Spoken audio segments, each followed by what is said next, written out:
insight into secret messages.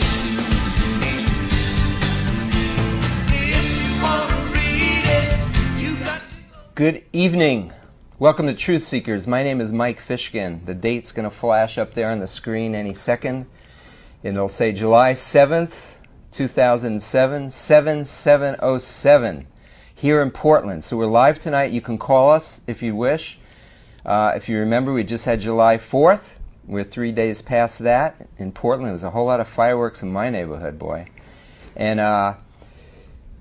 we're going to do a little departure from the usual program tonight. Usually we're talking about evidences about why the Bible is true, creation, evolution, prophecy, things like that. A little bit on some false religion. But you know, you folks will probably remember this guy Ted Haggard. He was on the news a lot. He was president of the National Association of Evangelicals. And I want you folks to be aware that there are a number of us Christians who are aware that his theology was really aberrant, that he had some serious problems with his belief system in relation to prophecies and false apostles that he thinks are really apostles and prophets. There's a whole big movement involved in that, and especially among Christians that's interesting. But for non-Christians, we just like you to know that we are aware of these things, some of us, a lot of the time. I was aware of some of these false prophets going back 15 years. I didn't know about Ted Haggard until about, I don't know, several years back. But people are aware of that. In fact, they're going to talk about a letter that was sent to the NAE several years before this all hit the fan, where he came out that he'd fallen into sin. Who knows how long he was involved in that, with drugs and with a homosexual prostitute. Anybody could fall into sin, although that's a little bit much there. Those two are kind of together, a bit bizarre. But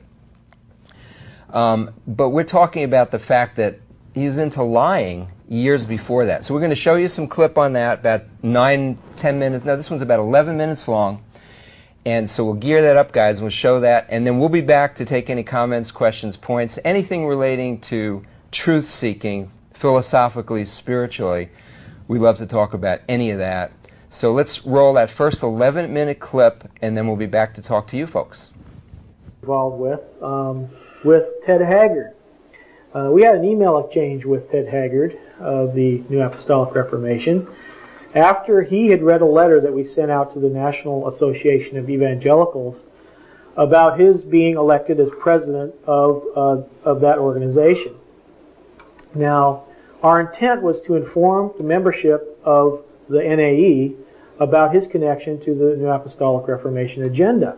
Mm-hmm. And, well, he wrote us back an email. And you know what? It was surprising. He denied that he was involved with the the NAR on many levels. And basically, just to let you know, he did give us the right to go ahead and talk about what was on his email. He said, I assume that what I write always has the possibility of being used in public. Sure, you can use my statements all you like. Just note that they are what they are.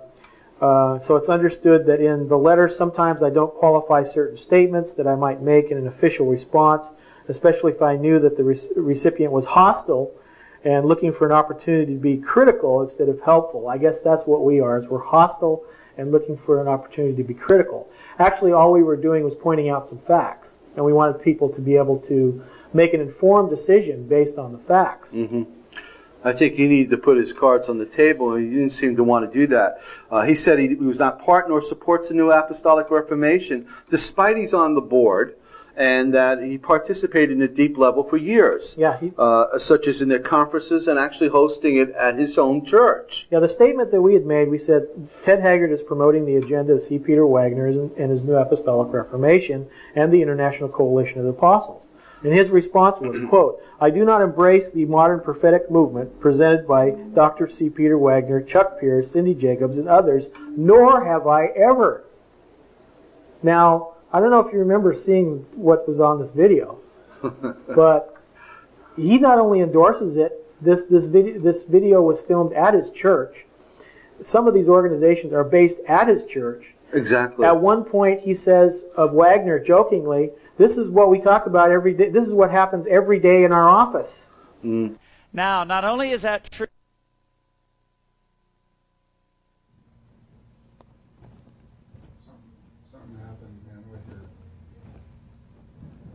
We got a stuck video, guys. Well, as you can see, there's a little bit of technical difficulty getting Ted Haggard on the screen.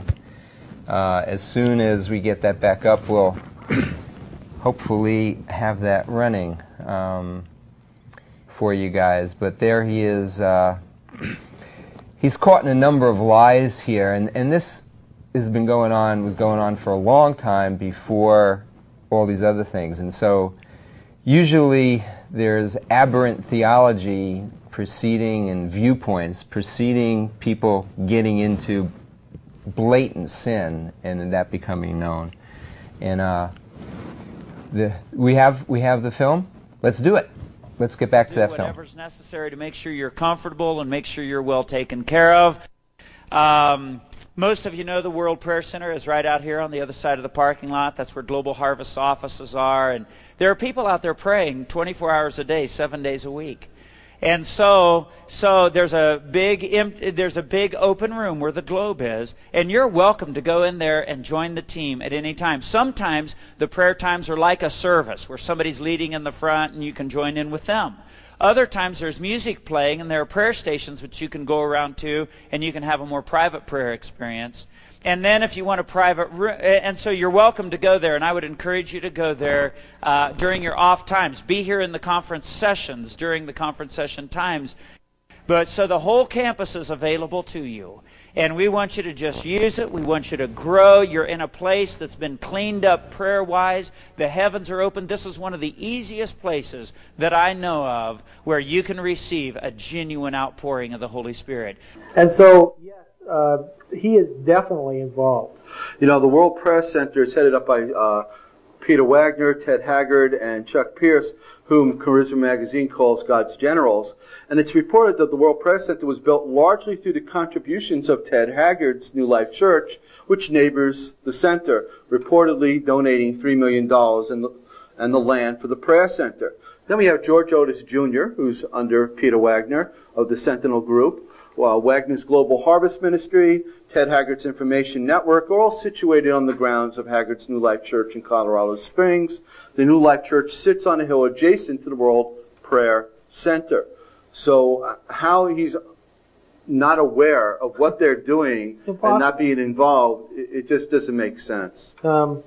We also made another claim. We said Haggard is a leader of a leader in the New Apostolic Reformation under C. Peter Wagner, who claims they are foundational apostles for the 21st century. Haggard's response was, "I don't have a clear understanding of what the New Apostolic Reformation is, and I don't know what a foundational apostle is." Well, that's impossible, because here he is on the tape explaining what the prophetic movement is all about, and explaining what they're doing, and claiming that there are foundational apostles needed in the church today. So Peter Wagner is recognized in our church congregation as a man with a strong apostolic ministry and a man that operates in the office of an apostle.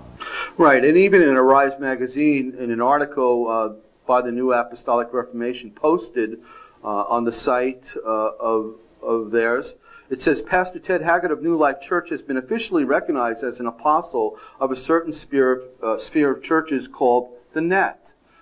So they recognize him, and how he doesn't have a clear understanding of what they're doing, again, it doesn't make sense. It's improbable, if not impossible. We also informed the members of the National Association of Evangelicals that Ted Haggard, quote, Ted Haggard and his associates like George Otis Jr. have claimed whole cities have been saved, or whatever, due to unbiblical spiritual mapping and spiritual warfare techniques.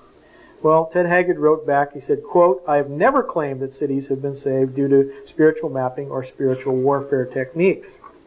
However, in an interview with Ted Haggard called Spiritual Mapping, he says this, quote, their plan, spiritual mapping, led to an amazing spiritual revival of Colorado Springs area, and it is a method of prayer that is changing cities and countries around the globe. Seems